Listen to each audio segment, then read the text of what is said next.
Dulles, would you approve Congressman Lindsay's suggestion of a watchdog congressional committee over the CIA? Well, I do not favor it. There are several committees, the Armed Services Committees and the Appropriations Committees, which review the work of CIA, and I think they're doing a very competent job. That's CIA Director Alan Dulles. Today's political corruption is thanks to intelligence people like him who have corrupted our government over decades into what it is today. Absolutely unrecognizable. Men in suits with power. They're like termites, squirming and slithering their way into the deepest pockets of Washington, D.C., making a new home wherever they land. The media. He's not fit for office right now. The CIA, the FBI, Congress, even the White House. Separate colonies filled with these pests, but still working together in their own hives to achieve one shared political goal. And if we lose that, if we lose tethering of our leaders to that truth, what are we? Get him out. 1975 was dubbed the year of intelligence due to the vast number of abuses found within our own agencies. But that year now has stretched into decades, culminating with a political assassination attempt by these criminals who will step on this deep state, manipulate and destroy the lives of American citizens, like they did to Michael Flynn.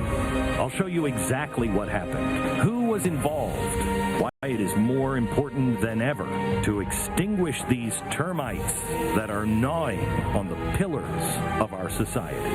Tonight, Collusion confirmed how Obama sabotaged Trump. Hello, America. This is the first day that I've been in the studio in almost 2 months, and I have my COVID mask just in case anybody tries to rush me and get within 6 feet. Tonight, I'm going to do what I always do and ask you not to believe me. In fact, you shouldn't believe a single member of the press, including me. What I instead ask you is to do your own homework. There's some new documents that have just been released that the media is just dismissing. These documents will all be found at the end of this broadcast at glennbeck.com, and I urge you to draw your own conclusions. Do not take my conclusions as gospel. You must make the truth your own or it's meaningless, because we're at war.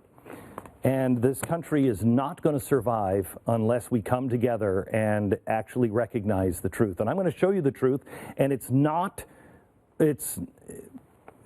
something I say with glee, although it is something that I did anticipate in the past. This tonight, I'm going to show you and make the case that the Central Intelligence Agency, the Department of Justice, the FBI, all in a conspiracy led by President Barack Obama, tried to disrupt and politically assassinate a duly elected president of the United States, Donald Trump.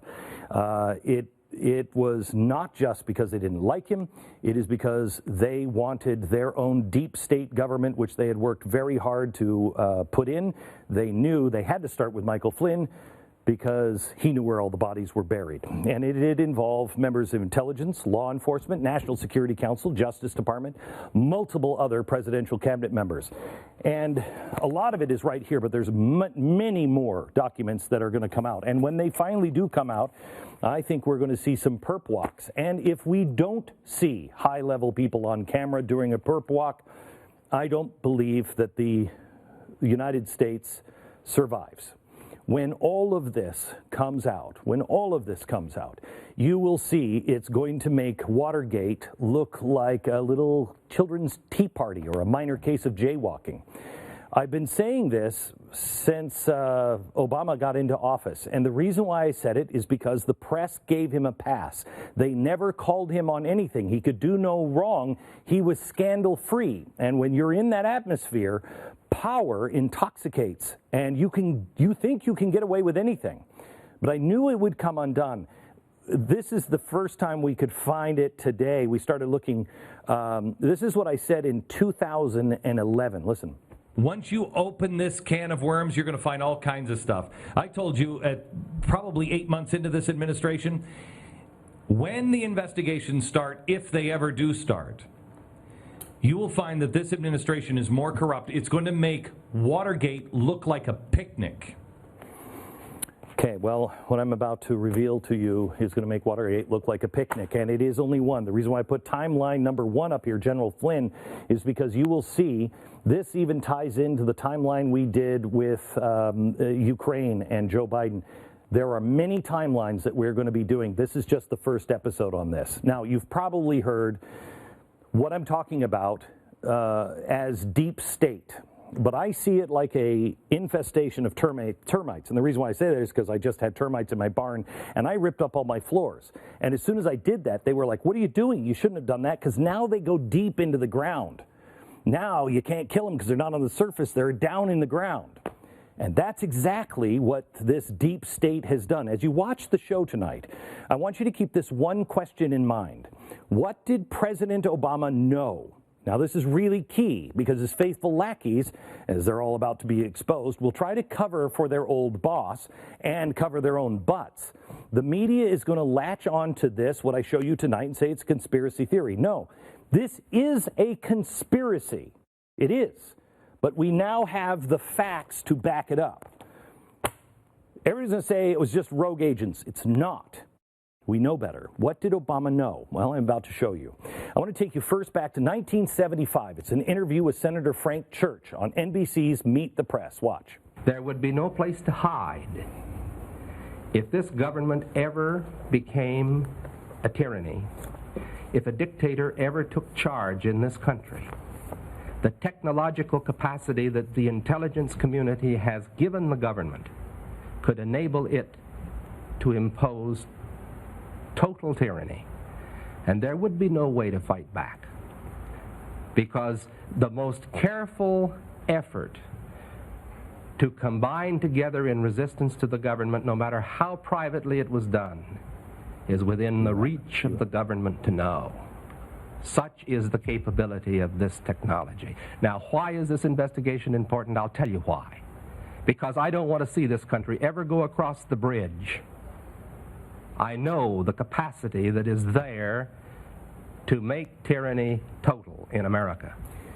And we must see to it that this agency and all agencies that possess this technology operate within the law and under proper supervision, so that we never cross over that abyss.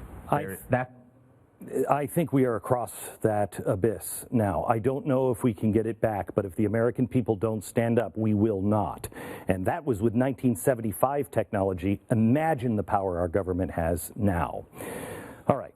It's happened under the Obama administration, but it's been going for a long time. The Church Committee was supposed to protect us from all of the stuff I'm going to show you tonight.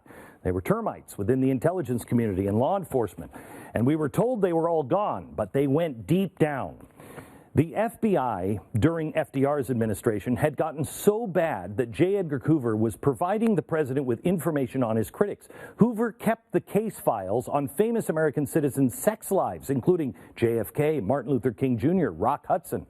Hoover's notorious do not file files were just in case the event ever came up where you had to bend someone to his will.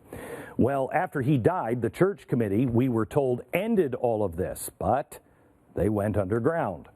If we can thank Obama for anything, perhaps it's him being so arrogant, so brazen in his actions, and the press being so in bed with them that they have revealed this infection once again, and it is bad.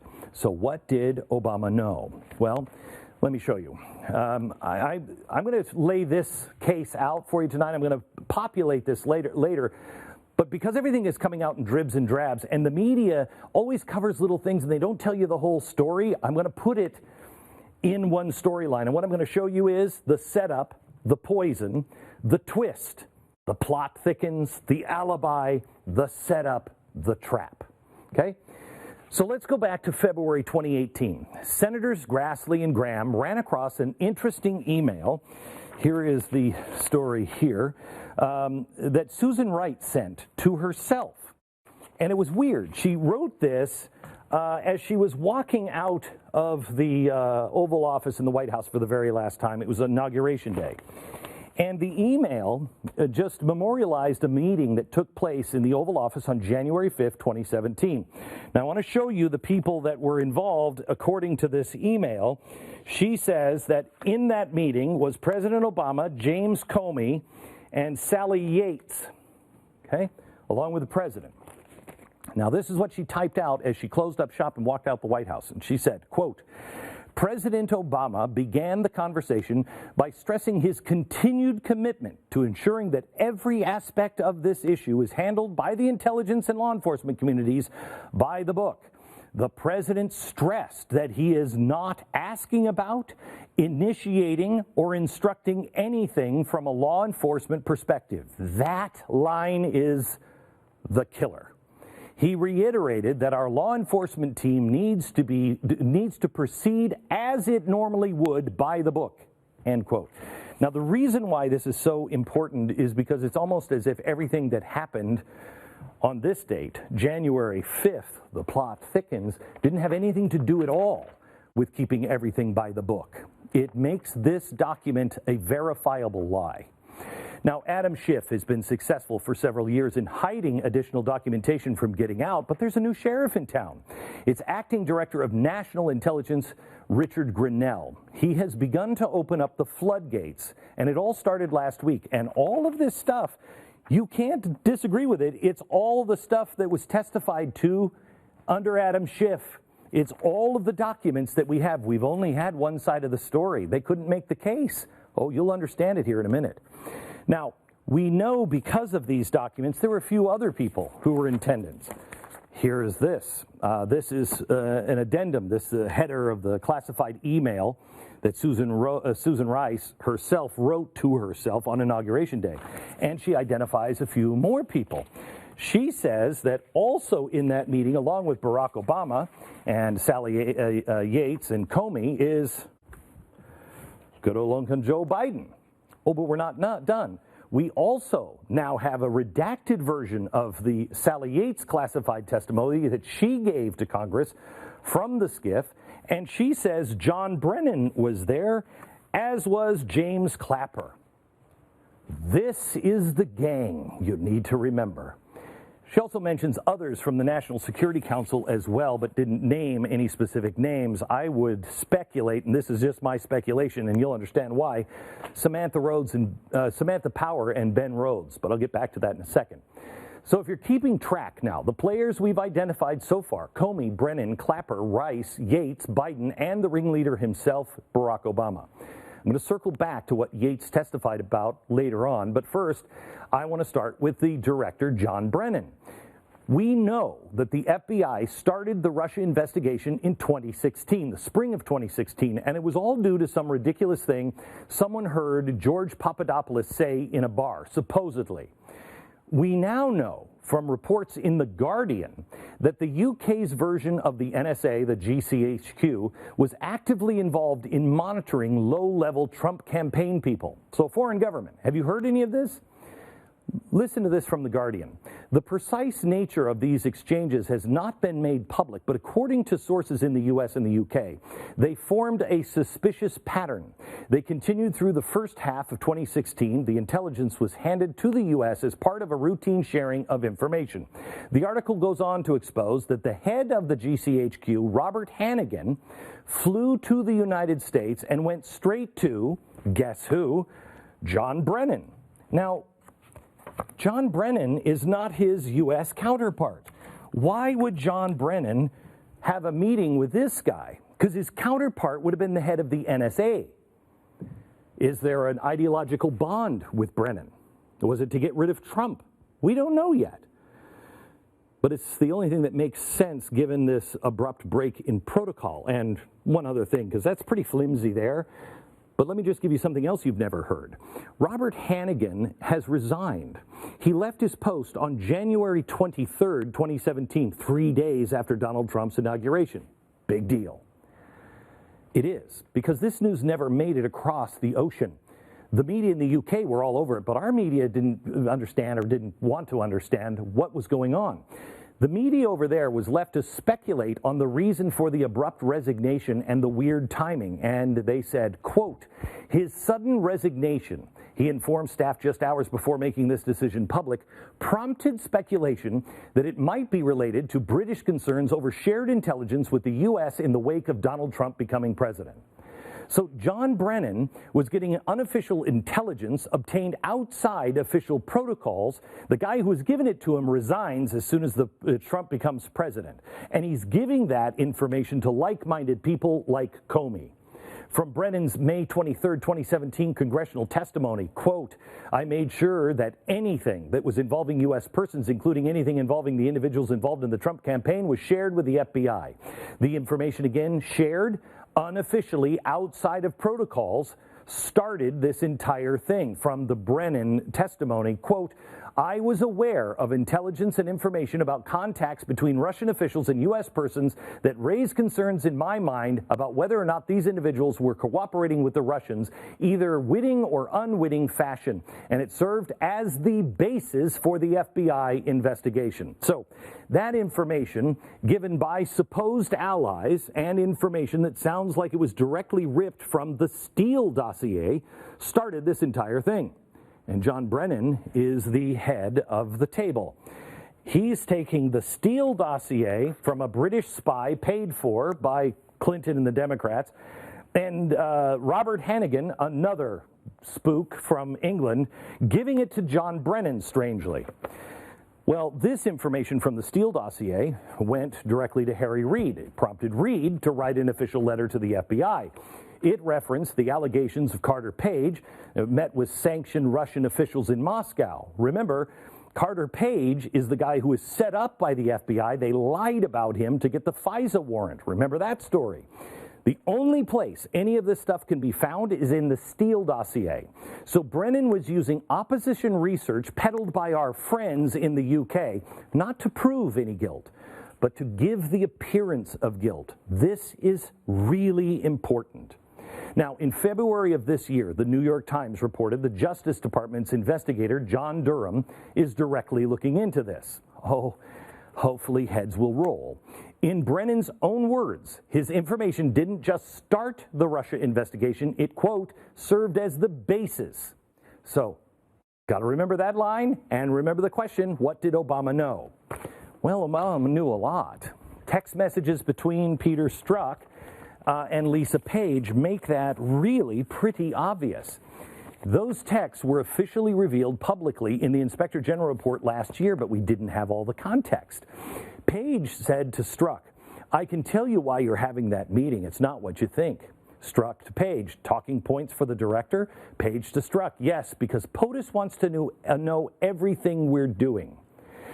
Now, you can spin that any way you want, but the president has said that he wasn't involved in anything on a base level. He just wanted to know the big overview.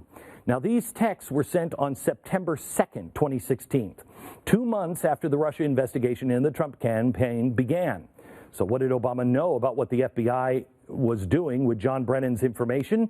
Well, according to Lisa Page, everything. Knowing this makes perfect sense why Brennan was at that January 5th meeting in the Oval Office with all of those people.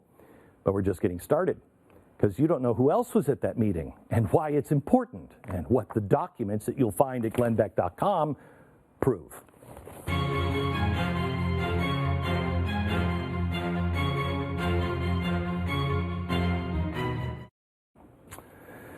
All right, I want to talk to you a little bit about your safe haven, your home, your most valuable asset. You know, when people say you could have your home robbed, okay, somebody coming in, but having your home stolen, that was never a possibility. It is now, and it's really simple for thieves to do. FBI says it's the fastest growing crime, I think, in New York City. It's amazing. For $40, they can take your title and shift it to them in a phony name, go take out a loan at a bank. You don't know. I mean, this could be done a year ago, and only when the police show up with a warrant and eviction notice do you find out, and then it takes years to clean up.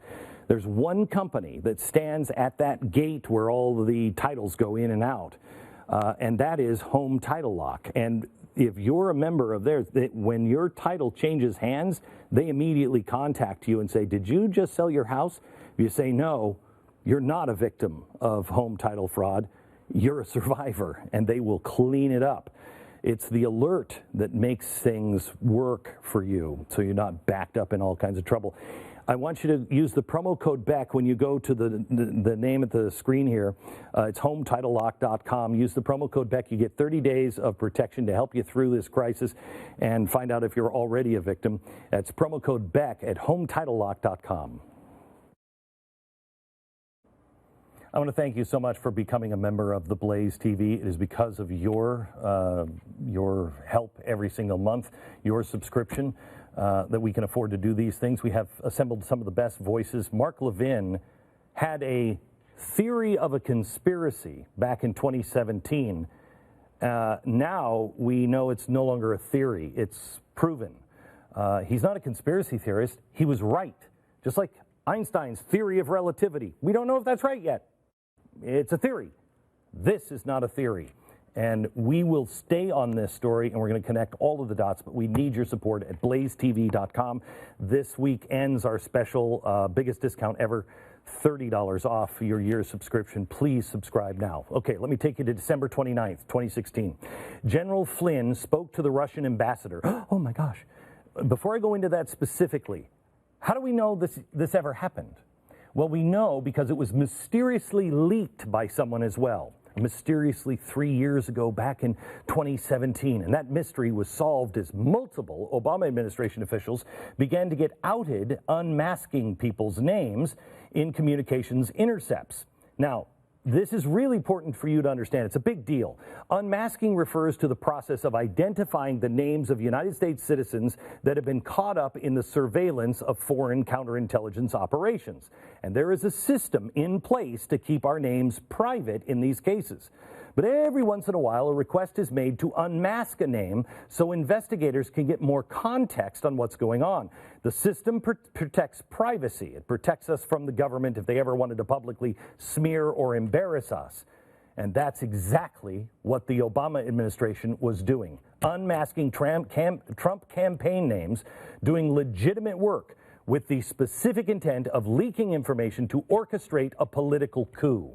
UN Ambassador Samantha Power was one of the worst unmasking hundreds of U.S. names during the final year Obama was in the White House. Susan Wright was doing exactly the same thing. She admitted to unmasking the names of Steve Bannon, Jared Kushner, and Mike Flynn when they met with the UAE officials back in 2016. Now, she leaked that the allegation that hit the press was that Trump's team was trying to set up some super secret back channel with Russia. But according to the senior Middle East official, this meeting was, quote, about ascertaining the Trump team's view of the region and sharing the UAE's view of the region and what the U.S. role should be. No one was coming in to sell anything or arrange anything, end quote. But did you hear that part of the story? The Obama administration officials like Sam Power and Susan Rice were unmasking the names of members of the Trump team from typical meetings that had nothing nefarious at all and giving the appearance of guilt through spinning up media leaks. And the leaker in chief has been identified by lawmakers as none other than Ben Rhodes. Quote, Rhodes has been identified by leading lawmakers as a primary suspect in the leak campaign, which includes disclosing the names of Trump officials and associates in the press in order to discredit the current administration. Unmasking is not a problem. Leaking that information to the press is a felony. So what did Obama know? Well, his entire cabinet was involved in this, for crying out loud. And let's not allow them to pretend that they actually believed or saw evidence that Trump was colluding with Russia. We now have, and they're available at glennbeck.com, the original transcripts, the official transcripts from the testimonies to Congress that were released last week. You want to know what John Brennan and James Clapper really knew? Let me show you. Here's James Clapper's now declassified statement to Congress in secret meetings. I never saw any direct empirical evidence that the Trump campaign or someone in it was plotting, conspiring with the Russians to meddle with the election, end quote. Okay, so Brennan's information that actually started the FBI investigation, and all of this is bullcrap? How about the two Obama cabinet serial unmaskers? I mean, they must have been privy to some pretty damning information to start all those unmaskings, right? Let's see, what did Samantha Power reveal to Congress in closed-door testimony? What intelligence did she see? Quote, I am not in possession of anything. I am not in possession, and I didn't read or absorb information that came out of the intelligence community, end quote. So she didn't see any evidence either. So why all the unmaskings? Well, maybe her partner in crime, Susan Rice, saw something.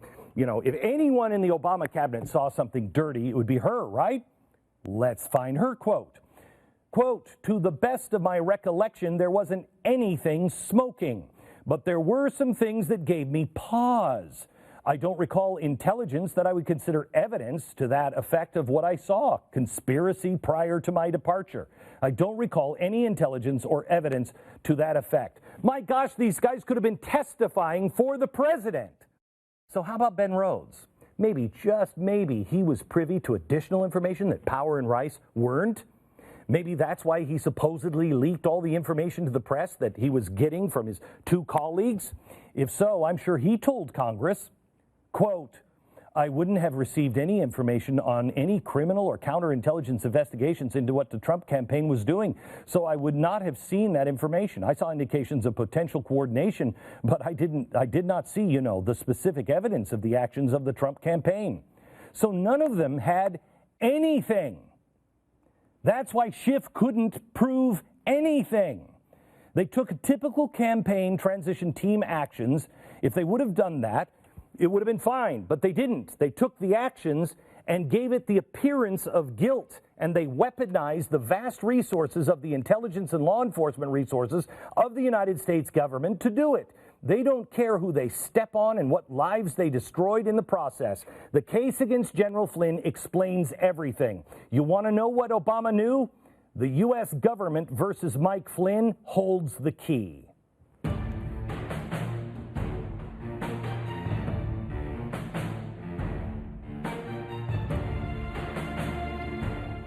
All right, please don't tell, my wife doesn't watch my show usually, so I'm safe. Don't tell my wife I said this to you, but I got to start listening to my wife more. I swear to you, this is a client that I actually asked to be on our show, the Built Bar. She's been telling me about this protein bar. It's healthy. It's only 150 calories. It tastes just like a chocolate bar. And I'm like, it's a protein bar. They taste like sawdust and my doormat. No. So she's been eating them forever, and she's like, I'm telling you. Well, finally, she was gone, and there was no ice cream in the house, and I took one of her bars, and I came home, she came home, and I'm like, that's pretty, that's not great or anything. It's fantastic. I asked for them because I never would eat a protein bar or something that would help you stay on a diet. I have a sweet tooth. I need something sweet at the end of the day. This is it. Please, Built Bar, just try it. Let me pretend I'm your wife. You got to try it. It's really good. No. Just do it. Tastes great with nutrition, high protein, low calories, high fiber, low carbs. They use 100% real chocolate. It's 100% really, really good. So I want you to go right to this website, BuiltBar.com. Use the promo code Beck. I think you're going to save $10 off your first order. It's a huge deal. BuiltBar.com. All right, I want to take you right back to our timeline, the setup, the poison, the twist, the plot thickens, the alibi. Okay, in spring of 2016, we know General Flynn was targeted by Comey and the FBI all the way from the beginning. This is months before the call with the Russian ambassador. Let me say that again. A 30-year combat veteran, an Army general, the former director of the DIA, was now the subject of a counterintelligence investigation simply for being a member of Donald Trump's campaign. And if they can do this to this man, they will do it to all of us. The FBI's justification for opening the investigation was just released last week. These are the documents. I want you to see them. These were the reasons. He was a Trump advisor. He has ties to various state-affiliated entities for the Russian Federation, and he traveled to Russia in 2015. Now, we know that the only relevant point to them was the first one. He was a member of the Trump team. Points 2 and 3 were just there, like the leaks from Power, Rice, and Rhodes, to give an appearance of guilt. Yes, Flynn traveled to Russia, and yes, he had ties to various state-affiliated entities in Russia. But what is the FBI referring to? This one. Mike Flynn attended a Russia Today gala in Moscow where he was paid a good amount of money to give a speech there. I mean, look at that picture. Look at the optics. It's horrible. It gave them everything they needed to begin destroying Flynn's reputation. Flynn received over $40,000 for his speech in Moscow in 2015. But is that unusual? Maybe. Former U.S. government officials would never accept $45,000 to speak at a Kremlin-affiliated function. I mean, look at Bill Clinton. It took the Russians $500,000 to bribe him to come over to speak in Russia for a Russia investment bank with links to the Kremlin. And that was the same year Flynn was giving his speech in Moscow. Sounds to me like Flynn got hosed.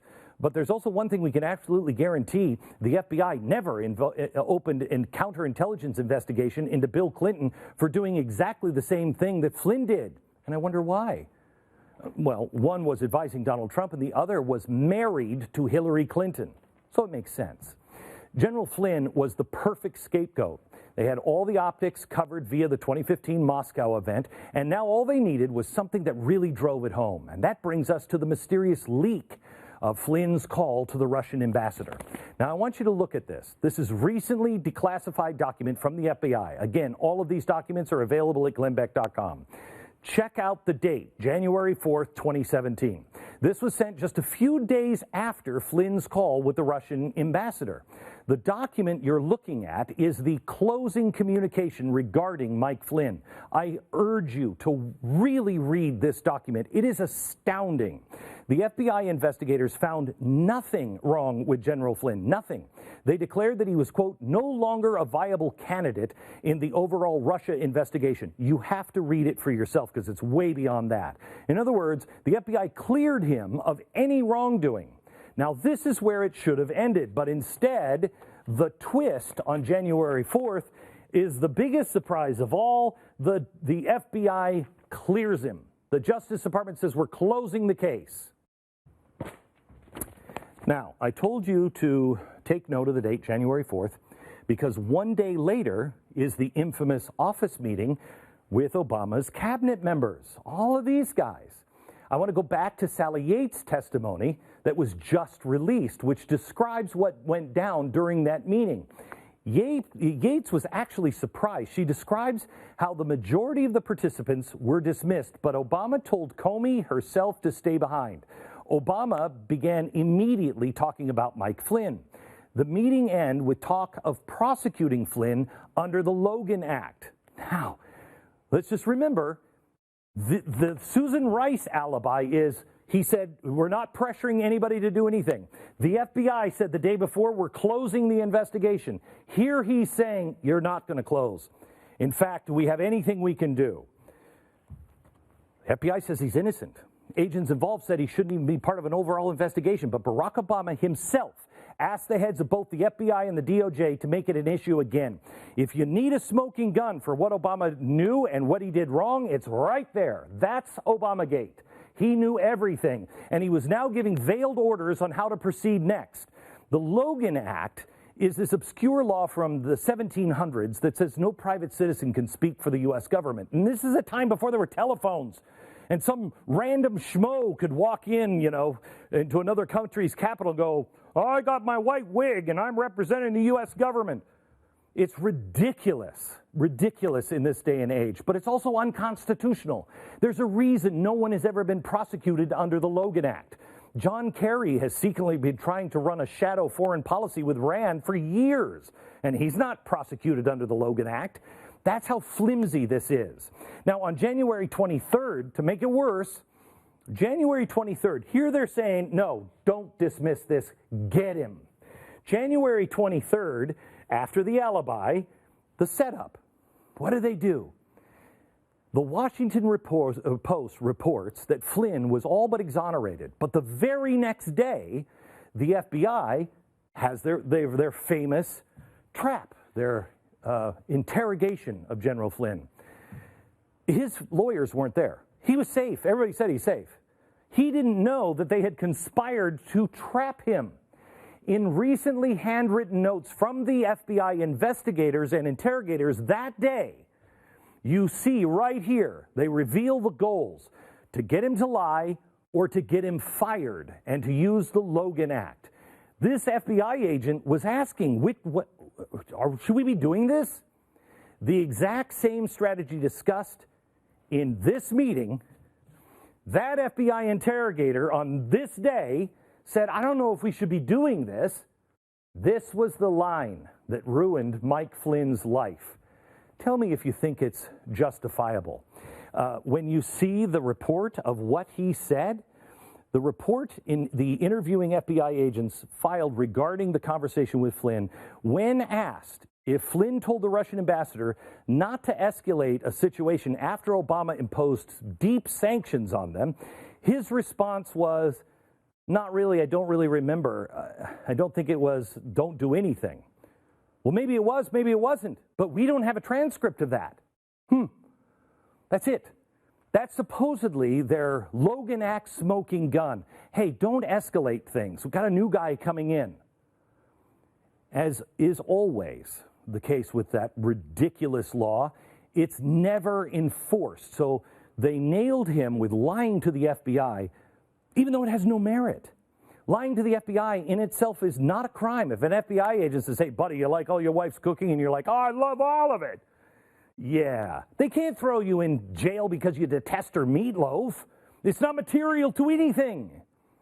As I just showed you, questioning Flynn was not material to the case. They cleared him, but they wanted to make his statement material by all means, charge him under the Logan Act. But they never even did that. All of this is why the DOJ dropped the case, and we'll get into the court system, what happened today, probably on tomorrow's radio program. But Obamagate is real, and he's getting nervous. That's why they're doubling down on this specific case. There was a leaked phone call, which you're going to recognize this one from our map on Ukraine. There was a leaked phone call that just appeared on Yahoo News, written by Michael Isikoff, the same Isikoff that helped them spread the bogus Steele dossier. I'll give them one thing. They got balls of steel, man, and they are consistent. In the call, Obama specifically mentions the Mike Flynn case and how that's why he's supporting Joe Biden. Quote, and the fact that there is no precedent for anyone confined for someone who's been charged with perjury getting off scot-free, that's the kind of stuff where you begin to get worried that the basic, not just institutional norms, but our basic understanding of the rule of law is at risk. Damn right, Obama. It sure the hell is. Thank God we have somebody actually revealing facts. I'd like to know why it took so long. Obama knows the FBI didn't have a case. He knows the information drudged up by foreign allies and then disseminated by CIA director was completely bogus. He knows that his own cabinet was engaged in a giant political assassination.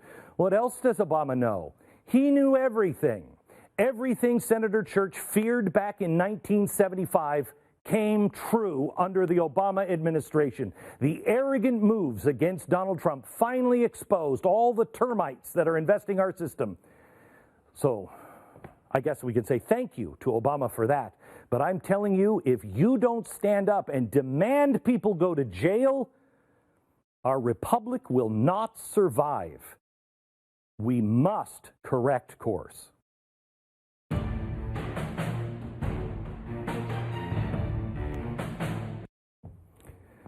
All right, I want to talk to you about real estate agents, itrust.com. If you are looking to buy or sell a house right now, you're rolling the dice. Doesn't it feel like that? I mean, everything is. Hoping, double sixes. There's no guarantee that the housing market is going to stay stable. In fact, it looks like housing values are headed for a plunge in the not too distant future, maybe 6 months to a year. That alone enough to make my skin crawl, but there is hope. A few years ago, I started a group called Real Estate Agents I Trust. It's designed as a free service to you, whereby we connect you with the nation's top real estate agents. These are the best of the best, and they not only know how to get the ball moving, but they know how to keep it moving as well. So don't let everything get you down. Right now, you contact them now. I urge you, do your own homework, interview these people, interview other people, but find the best real estate agent you can. Go to realestateagentsitrust.com and start your search there. That's realestateagentsitrust.com. So before this broadcast, we have 3 new pages of additional unclassified information, and it is the list now of all of the people that requested Flynn's name be unmasked in a very short period of time, really from November 8th to January 31st, and it's 3 pages of names. Lara Logan from Lara Logan Has No Agenda, LaraLogan.com, joins us now. What is this? What am I looking at, and what does this tell you, Lara? What you're looking at is extremely significant, that is for sure. We don't know everything about it. It raises very important questions, and I have a feeling, it's a gut feeling, but this was not accidental. The time period here is very specific, and that to me is deliberate. Because look, and it's a critical time period, right? It's after the election and prior to the inauguration. That's the period that is, you know, sort of under investigation anyway. That's under the spotlight. And what you're actually looking at is these are people who hold a security clearance, who are logging into a secure government computer using their given identity. It cannot be assigned to someone else. It cannot be used by somebody else. It's yours. You sign a legal document that says it's yours. And under Title 50, which governs, that's the law that governs intelligence and all the information we gather as our intelligence agencies gather it as a country.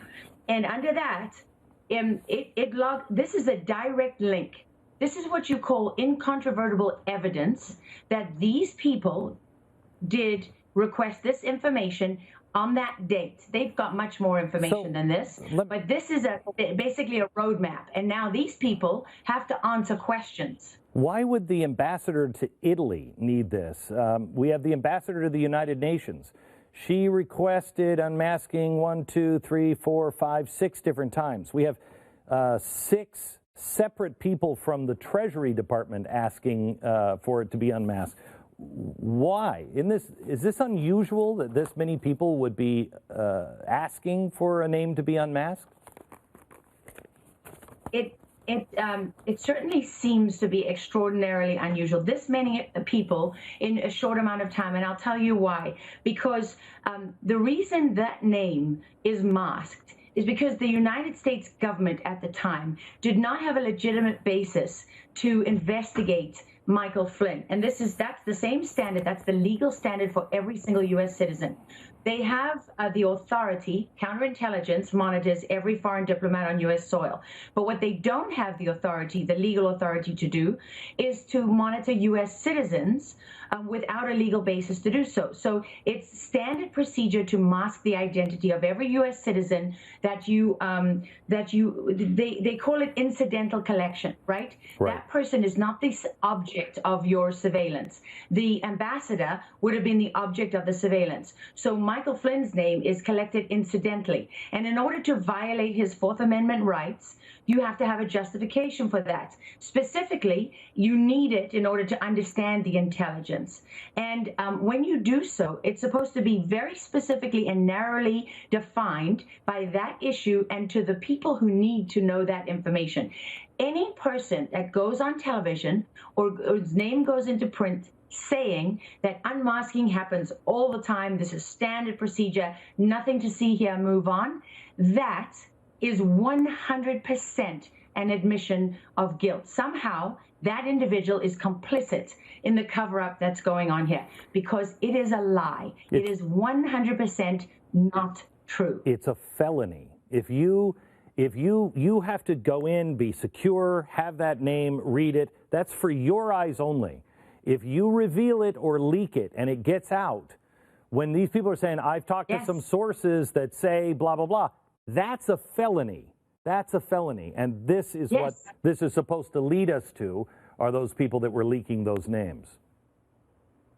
And Glenn, you made the point, Samantha Power, right? The U.S. ambassador to the United Nations. How many unmasking requests are there here? November 30th, December 2nd, December 7th, December 14th, 2 requests on that day. December 23rd, January 11th. I point you to this one particularly. Why? Because Don't take my word for it or your word, right? No disrespect. But who are we? Go to Samantha Power's testimony under oath when she had a legal obligation to tell the truth. What did the transcripts say? She is asked repeatedly, why did you do this? And do you recall doing it? And she says, I never did it. I don't know what you're talking about. That wasn't me. Oh, well, okay. So that means there's a crime that's taken place here. I'm not accusing Samantha Power of anything, but if she did not know who was signing in with her secure identity and making these requests, they are top secret because they are of such sensitivity, because they relate to the Fourth Amendment of the Constitution and our right to privacy as citizens, as Americans, and someone was misusing that to the point, I mean, look at this. Yeah. Look at this. She never said, I didn't do it this time, but I did it another day. She said, I never did it at all. That means, oh, wait, I can tell you how many crimes were committed under her entry. 1, 2, 3, 4, 5, 6, 7. 7 crimes right there. Was it the same person? Was it 7 different people? Those are the questions that somebody has to answer, and not just answer, okay? And there's all this nonsense that I keep hearing. We just need a day of reckoning. We just need people to come clean. No, we don't.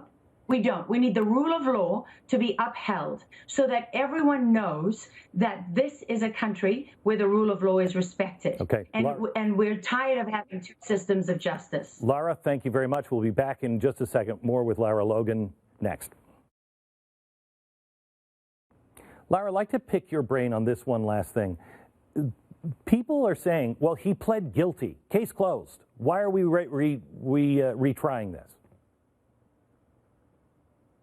That's a very important question because it's held up, it's propaganda to take that and use it as absolute proof, right? Because Michael Flynn, not only did he make that plea under enormous pressure, but Brady information, exculpatory information was withheld from him and both of his teams of attorneys. And there also has to be a factual basis for the judge to accept that plea. So I would point people to 2 release of documents by the U.S. Attorney Jensen in this case. The first one is where the FBI admits in its own words that there is no derogatory information on Flynn. They've investigated everything and they found nothing. Yes. And the case is supposed to be closed. And they didn't close the case. And then I would point you to the second production of documents with all the emails between Peter Strzok and Lisa Page, yes. the two of the top officials at the FBI, where they say, okay, don't close it, don't close it. We want to do this.